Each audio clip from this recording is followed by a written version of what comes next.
Oi gente, tudo bem com vocês? Espero que estejam bem, em nome de Jesus. Hoje eu vim trazer uma palavra de Deus para o seu coração e eu vim com o tema intensidade. Nós conhecemos várias pessoas com personalidades diferentes, mas geralmente elas estão entre pessoas calmas e pessoas mais agitadas. A gente tem aquelas pessoas bem paz e amor, que sempre estão tranquilas, tá? Como se fosse o barco balançando e elas são Jesus dormindo tranquilas. E temos aquelas que estão sempre agitadas, sempre ativas, sempre preocupadas às vezes. E essas são muitas vezes pessoas intensas também. Bom, eu sou uma pessoa intensa, então eu acho que eu tenho um pouquinho de propriedade para falar sobre isso. E eu estava falando com Deus ontem à noite sobre isso. Às vezes, ser uma pessoa intensa machuca. Por que machuca? Porque as pessoas nem sempre vão corresponder com as suas expectativas. Uma pessoa intensa, ela geralmente é intensa em todos os âmbitos da sua vida, seja na sua profissão, no seu trabalho, escola, faculdade, nos seus estudos, mas também nos seus relacionamentos. Às vezes, ser uma pessoa intensa e muito ativa no seu trabalho vai te colocar em posições muito legais. Mas em relacionamentos, às vezes, ser muito intenso pode causar um afastamento de algumas pessoas. Às vezes, a pessoa não corresponde às suas expectativas e isso nos machuca muito, porque nós esperamos ser correspondidos e que a pessoa nos dê conforme nós damos a ela, certo? E às vezes, quando nós amamos muito, nós entregamos muito e não recebemos na mesma intensidade com que nós nos entregamos e nos doamos, isso nos fere. E eu comecei a entregar isso para o Senhor e falar: Deus, o que o Senhor quer de mim em relação a isso? Às vezes ser intenso cansa, às vezes eu penso que não era para mim ser assim. E aí o Senhor me entregou Eclesiastes 3, versículos 1 a 8, que diz o seguinte: para cada coisa há um tempo, e um tempo para todo propósito debaixo do céu. Há um tempo para nascer, um tempo para morrer, um tempo para plantar, um tempo para arrancar o que se plantou, um tempo para matar, um tempo para curar, um tempo para destruir e um tempo para construir, um tempo para chorar, um tempo para rir, um tempo para prantear e um tempo para dançar. Um tempo para espalhar pedras e para juntá-las, para abraçar, para evitar de abraçar. Aí ele diz assim: um tempo para adquirir e um tempo de perder mesmo, um tempo para guardar e um tempo para lançar fora, e assim ele vai indo. E eu comecei a pensar assim: parece extremos, né, Deus? Matar, curar, ou você ajuntar, ou você largar tudo, parece uma coisa assim, 880 mesmo. Parece que é eu ali, né? Tipo, ou eu vou amar muito, ou eu vou me afastar completamente. São extremos, né, Deus? E aí, o que o Senhor quer dizer com isso? E ele falou assim: filha, não são extremos, é sobre decisão. Nós, como pessoas intensas, a gente busca um equilíbrio. Quando a gente percebe que ser intenso demais às vezes machuca, a gente pensa: tá, então eu não vou me entregar tanto assim pra essa pessoa. Peraí, eu não vou confiar tanto assim nessa pessoa, porque senão eu vou me machucar. Só que nesse tentar equilibrar, a gente vai de 8 a 80. Ou a gente tá amando muito, mas quando a gente percebe que tá entregando muito e a gente não deveria, a gente vai para um isolamento completo. A gente para de falar com a pessoa, corta comunicação, e isso não é equilíbrio, é uma oscilação de um extremo para o outro. E aqui em Eclesiastes ele fala sobre decisão, na verdade, é discernir o tempo. E outra coisa que eu queria dizer é que pessoas intensas, elas na verdade estão cheias de medo. O medo de se machucarem, o medo de serem feridas, de outra pessoa se afastar dela. Eu quantas vezes não carreguei esse medo nas minhas relações, em todas as minhas relações de: pera, eu tô falando demais, então eu vou ficar quieta. Essa pessoa não tá mais conversando comigo como ela conversava, então eu acho que eu devia parar de puxar assunto com ela também. Ai, essa minha amiga não tá falando tanto comigo, acho que ela não gosta mais de mim. E essa oscilação, ela traz uma exaustão emocional muito grande em nós, né? Ela traz essa sensação de, meu Deus, eu sou uma bomba. Em algum momento eu vou explodir em alguém, porque eu não aguento mais tudo isso. Tudo isso, ele é gerado pelo medo.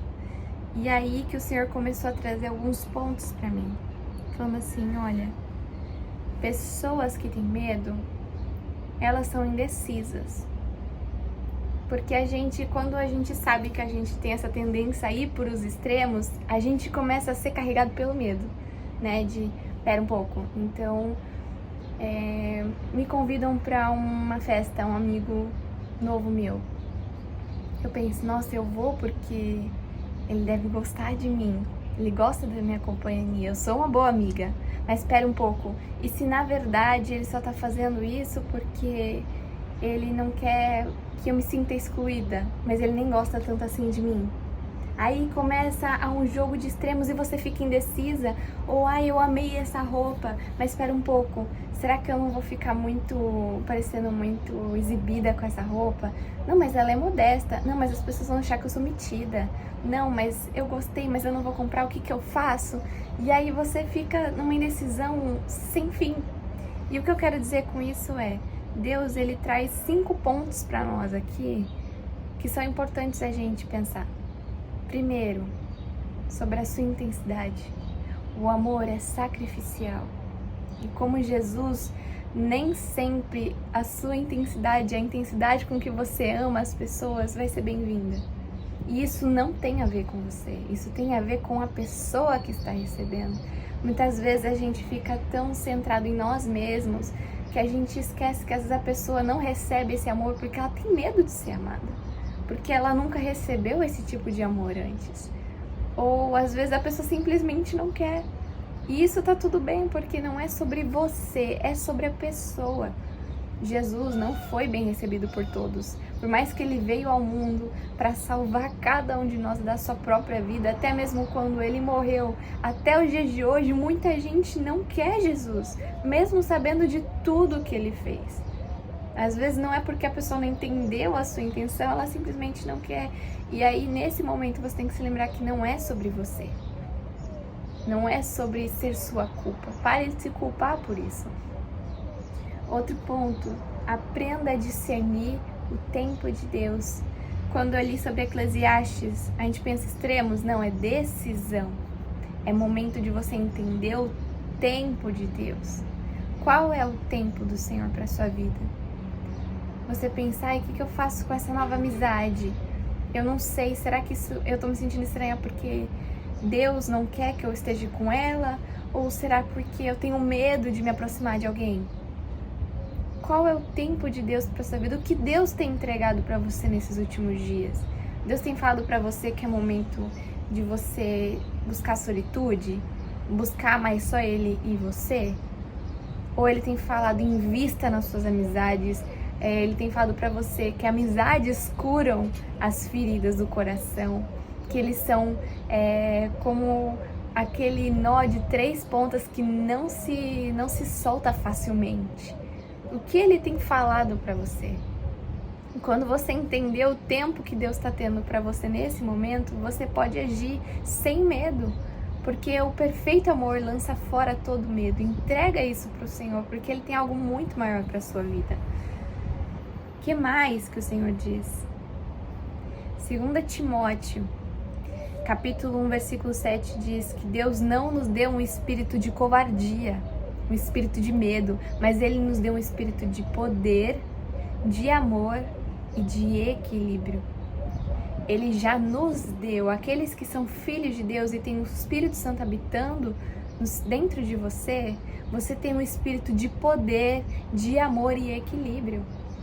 Você permitindo que o Senhor reine na sua vida, você pode crer que Ele te conduzindo, Ele vai te conduzir num caminho equilibrado. Você não precisa mais ficar oscilando entre extremos.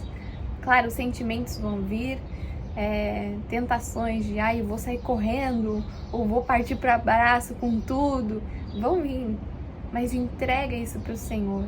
busca agir conforme Ele tem te conduzido a agir, para que você possa andar nesse perfeito equilíbrio que o Senhor tem para sua vida. Mais um ponto: no amor não há medo, mas o perfeito amor expulsa todo medo. 1 João 4,18. Se o seu coração tem estado cheio de medo, de desespero, coloca isso diante do Senhor. Fala: Senhor, me mostra o teu amor na minha vida. Tudo que o Senhor fez, o teu sacrifício na cruz. Todo o seu plano perfeito para me resgatar e me tornar filha de Deus. Eu quero ser cheia desse amor, porque quando esse amor entrar na minha vida e me inundar desde o alto da cabeça, a planta dos meus pés, não vai ter lugar para o medo reinar na minha vida, porque eu sei que eu estou sendo conduzida por um Deus perfeito, que não muda e que quer o melhor para mim. Jeremias 29:11 diz que Ele tem planos não para te destruir, mas para te fazer prosperar, de paz, de esperança. Creia nessa palavra, creia que esse é o Deus que você serve a cada dia, né? Declare essas palavras para você mesma, para fortalecer a sua fé, que o Senhor te ama e que tudo que Ele faz é com o propósito de te fortalecer nele. E por último, discirna o tempo de Deus, deixa Ele curar suas feridas. Deixa Ele te lembrar, que nem eu falei, do sacrifício de Jesus por você. Porque quando você permite Ele te direcionar, Ele vai te guiar por caminhos que você nunca imaginou. E Ele tem grandes planos para a sua vida. Creia nisso, em nome de Jesus. Ser intensa faz parte de você. E Jesus te ama do jeito que você é, porque Ele te criou assim, para amar pessoas, para que vidas possam ser salvas através de você, para que elas vendo o amor que você carrega dentro de você, sem medo, elas possam ver: caraca, esse é o amor que Deus tem por mim. É um amor que não tem medo de amar, é um amor que não tem medo de mostrar que Ele está ali por mim. Que Deus te use, que Deus te cure e que te traga alegria em quem você é, em quem Ele te criou para ser, em nome de Jesus.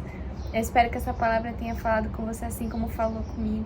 Que Deus te abençoe, te fortaleça e abençoe a sua semana. Uma ótima Páscoa e fiquem com Deus. Um beijo.